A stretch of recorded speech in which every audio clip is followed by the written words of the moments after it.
Bismillahirrahmanirrahim. Alhamdulillah wassalatu wassalamu ala Rasulillah wa ala alihi wa sahbihi wa la hawla wa la quwwata illa billah ma ba'd. Insyaallah kita baca dua ayat ke 111 dan 112 dari surat Al-Baqarah. Qala Allah Ta'ala wa qalu, dan mereka berkata, jadi Yahudi dan Nasrani, la yadkhulul jannata illa man kana hudan aw nasara. Kata mereka, Yahudi dan Nasara, la yadkhulul jannah, tidak akan masuk surga illa kecuali man kana hudan aw nasara. Maksudnya menurut mereka berarti kaum mukminin, pengikut Nabi Muhammad SAW itu tidak akan masuk surga. Kalau mereka seperti dalam ayat sebelumnya, kata mereka, lan tamassan nar illa ayyaman ma'dudah. Setelah itu baru umat Muhammad SAW masuk neraka, kata mereka. Allah Subhanahu wa ta'ala membantah pengakuan mereka tersebut, yang menyatakan la yadkhulul jannah illa man kana hudan aw nasara. Ini kan hasr, membatasi hanya Yahud dan Nasara, kata mereka yang masuk surga. Allah membantah mereka dengan menyatakan tilka, ayat tilkal maqula. Tilka, yang ucapan mereka tersebut, amaniyuhum, hanyalah angan-angan mereka. Amani jama dari umniyah, ma yatamannahu al-insan biduni sabab yasiru bihi ilai. Angan-angan tanpa ada sebab untuk bisa mencapainya. Ini amani. Itu hanya sekedar angan-angan mereka, yang mereka tidak punya sebab untuk bisa mencapainya. Tilka amaniyuhum.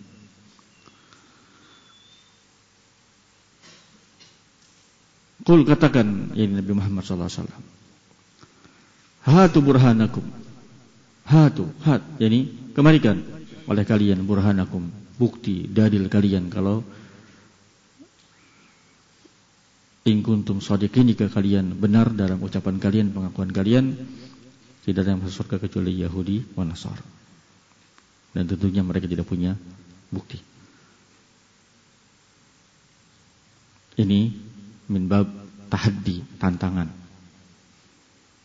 Iya, hatu, kemarikan kalau kalian memang punya bukti, in kuntum shadiqin. Dan tidak ada pada mereka bukti. Pada ayat ini, yang pertama menunjukkan bagaimana ujub yang ada pada Yahudi wa Nasara, berbangga dengan apa yang ada pada mereka, dengan kesehatan mereka. Yang kedua menunjukkan ta'assub yang ada pada mereka Yahudi wa Nasara.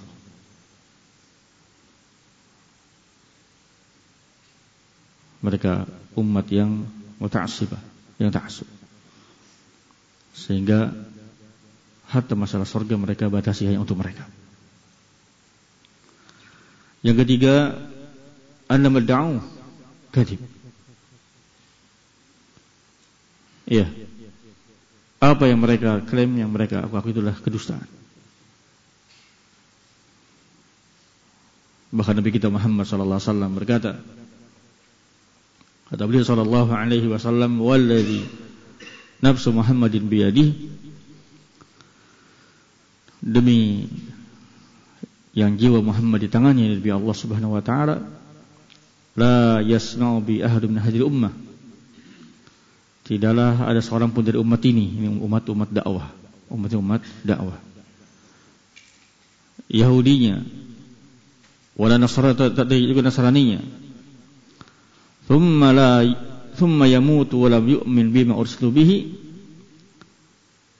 Yahudinya tidak juga Nasraninya, dan dia mati dalam keadaan tidak beriman kepada apa yang aku diutus dengannya, tidak masuk Islam, tidak beriman kepada Rasul, illa kana min ashabin nar. Iya, kecuali dia adalah penghuni neraka. Adapun yang mereka aku adalah kedustaan. Yang benar, bahkan Yahudi dan Nasrani yang tidak beriman kepada Rasul Muhammad SAW, dia adalah ashabun nar.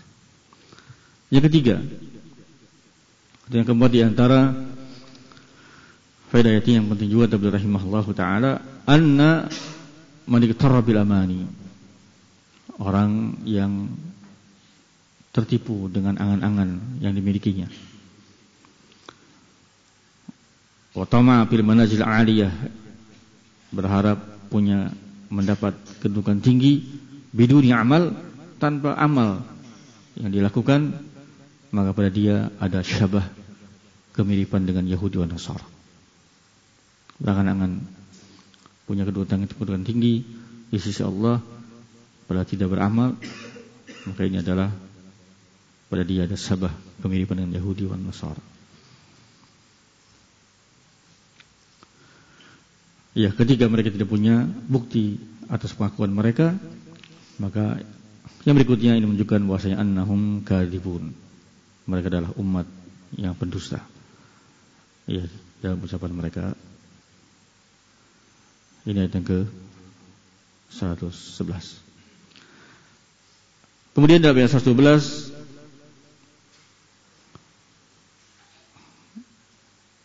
bala man aslama wajhahu lillah wa huwa muhsinun falahu ajruhu inda rabbih wa la khaufun 'alaihim wa la hum yahzanun. Bala di sini ibtal. Ya, untuk menerangkan batilnya pengakuan mereka tadi.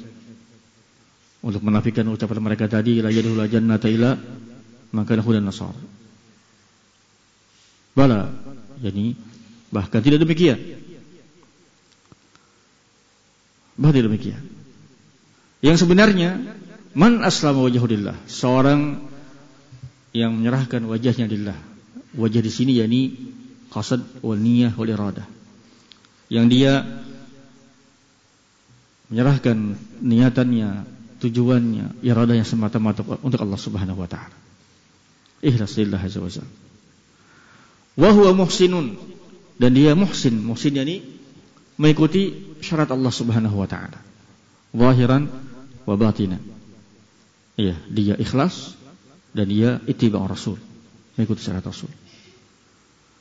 Falahu ajruhu inda rabbih, dialah yang akan mendapatkan pahala dari Allah Subhanahu wa taala. Sudah kita sering beberapa kali kita baca ketika disebutkan min indi rabbi, dijatuhkan kepada Allah karena menunjukkan balasannya itu akan besar. Iya, dan yang kedua untuk tumaninah hamba, bahwasanya terjaga di sisi Allah Subhanahu wa taala, tidak akan hilang. Balasan mereka besar dari Allah dan tidak akan pernah hilang. Wala khaufun 'alaihim wa lahum yahzanun, dan mereka tidak akan merasa takut, tidak akan ada ketakutan atas mereka. Khauf terkait dengan masa akan datang. Tidak akan ada takut atas mereka menghadapi masa akan datang. Wala hum yahzanun, dan mereka tidak sedih terkait dengan apa yang telah lewat. Tidak menyedihkan apa yang telah lalu.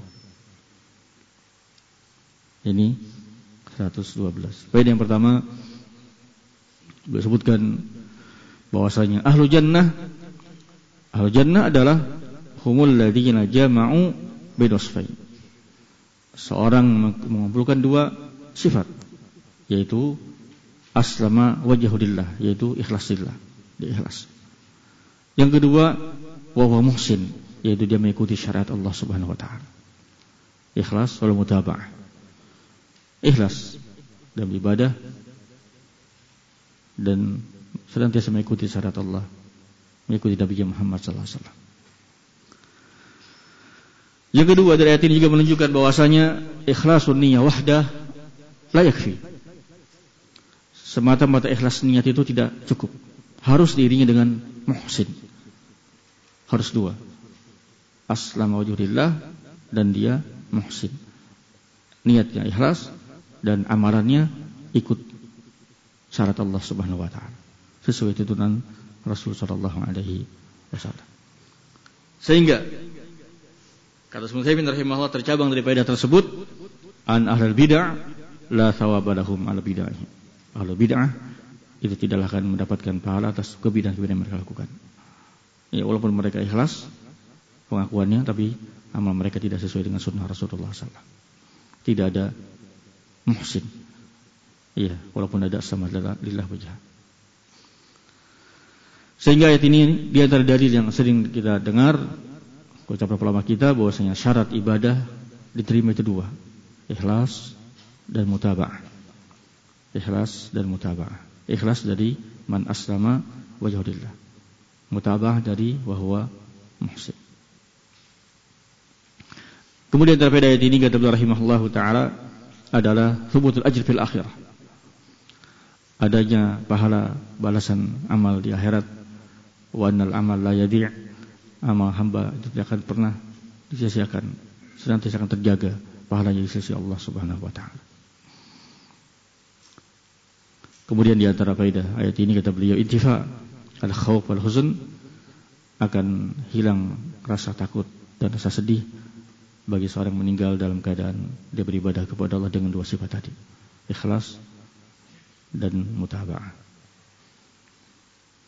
Wallahu a'lam, itu yang akan disebutkan. Adapun ayat yang terakhir kita baca insyaallah di pada asar insyaallah. Di jilid ini sampai ayat 113. Kita baca pada asar insyaallah. Wallahu a'lam.